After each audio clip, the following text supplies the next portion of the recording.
امین طریقت، امین شریعت، امین قادریت، امین اہل سنت، واہ واہ سبحان ہم سب سنیوں کی ریڑھ کی ہڈی، بے شک بے شک جس کی شفقتیں ہمیں نئی جان عطا کرتی کیا ہیں، بات ہے کیا بات جس کے چہرے کی زیارت ہمارے لیے آب حیات کا درجہ رکھتی ہے۔ کیا بات ہے واہ انشاءاللہ ہم اپنے مرشد کے کچھ کتابات اور کچھ ان کی نصیحتیں بھی سنیں گے، بیٹھ کے سنیں گے۔ اور میں تو آپ کو کہتا ہوں یہ لمحے زندگی میں بار بار آیا نہیں کرتے، واہ واہ اس لیے چراغ سے قریب رہ کر کے محروم نہ رہنا، دریا کے قریب رہ کے محروم نہ رہنا، جتنا فائدہ اٹھا سکتے اٹھا لو۔ ایک جس دن ان کو جان جاؤ گے اس دن پچھتاؤ گے کہ ہم دریا کے قریب رہ کر پیاسے رہے۔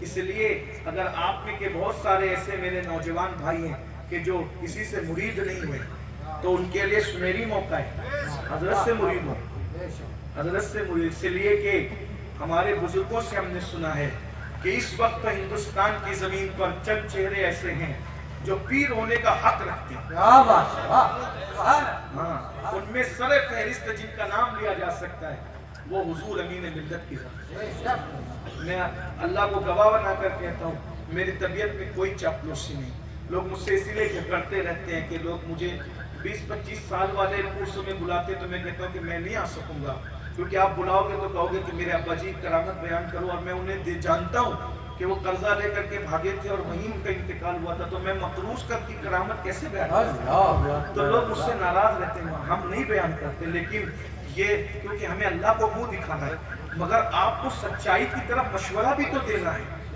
کیونکہ آپ میدان میں کھڑے، خدا نے ہمیں چھت پہ کھڑا کیا ہے، تو میدان میں کھڑے رہنے والوں کو جو نظر آتا ہے چھت پہ کھڑے رہنے والوں کو اس سے زیادہ نظر آتا ہے۔ ہم یہاں چھت پہ کھڑے ہیں تو ہم جان رہے کہ حضور امین ملت کیا ہے، حالانکہ مکمل حقیقت ہمیں بھی پتہ نہیں ہے، لیکن ہم نے تو جتنا سنا ہے نا بزرگوں سے۔ آپ سمجھتے کیا ہیں؟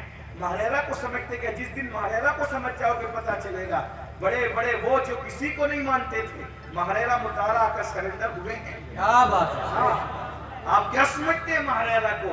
اور یہ بات یاد رکھنا، ماہریرہ آ کر کسی نے ماہریرہ کی عظمت نہیں بڑھائی ہے، کیونکہ ماہریرہ اتنا بڑا ہے کہ اس کی عظمت کو ہم نہیں بڑھا سکتے۔ جو ماہریرہ سے وابستہ ہوا ہے اس نے اپنے آپ کو بلند کیا ہے۔ سبحان اللہ نعرہ تکبیر نعرہ رسالت اولاد نبوت کو کون بڑھا سکتا ہے؟ تعریف کے محتاج نہیں آل محمد، پھولوں کو کبھی عطر لگایا نہیں جاتا۔ ہم اس کی خوشبو میں کیا؟ حضور تاج الفہول ہو، ماہریرہ آنے سے پہلے وہ مولوی عبد القادر تھے، تاج الفہول بنایا ماہریرہ مطالعہ نے۔ کیا بات واہ واہ حضرت فضل رسول ہوں، سیف اللہ المسلول بنایا ماہریرہ مطالعہ نے۔ 25 سال 24 سال کی جو بھی عمر میں وہ بریلی شریف کا جو جوان عالم و فاضل آیا تھا وہ عالم و فاضل بن کر آئے تھے، اعلیٰ حضرت بنایا ماہریرہ مطالعہ۔ 6 مہینے کا بچہ گود میں دیا، اسے مفتی اعظم بنایا ہے ماہریرہ واہ واہ واہ سبحان اللہ حجت الاسلام بنایا ماہریرہ مطالعہ نے، مفسر اعظم بنایا ماہریرہ مطالعہ نے، اور تاج الشریعہ بھی بنایا ماہریرہ مطالعہ نے، صدر الشریعہ بھی بنایا ماہریرہ مطالعہ نے، ملک العلماء بھی بنایا ماہریرہ مطالعہ نے، شیخ سنت بھی بنایا ماہریرہ مطالعہ نے، حافظ ملت اور مجاہد ملت بھی بنایا ماہریرہ مطالعہ نے۔ اب بتائیں نا کہ ماہریرہ کے سوا اگر ماہریرہ کو چھوڑ دو تو ہمارے پاس بچتا کیا؟ ہماری ساری نسبتوں کی جو لاج اور حیا اور شرم ہے بارگاہ رسالت میں، اس کا سب سے بڑا اگر کوئی روشن مینار ہے تو اسے ماہریرہ مطالعہ کہتے ہیں۔ بہرحال تو میں اپنی گفتگو سمیٹ لوں، اور میں نے ایک مشورہ دیا اپنے جوانوں کو کہ قادریت کا پاورفل اگر کنیکشن جوڑنا ہے بارگاہ رسالت سے تو پھر ماہریرہ شریف سے جڑو، اور پھر ماہریرہ میں ان سے بڑا پاور ہے، جس کو رفیق ملت جیسے لوگ، ایسے کلندر جیسے لوگ بڑا بھیا کہتے ہیں، جو حضور سرکار رفیق ملت کا ہی بڑا بھیا ہو تو پھر آخر وہ کتنی بڑی ہستی ہے۔ بہرحال اللہ ہمارے حضور آبروئے خاندان برکات سید امین ملت کو بہت لمبی عمر دے، بہت لمبی عمر دے، اہل سنت پر ان کا سایہ عافیت کے ساتھ، خیر کے ساتھ، صحت کے ساتھ،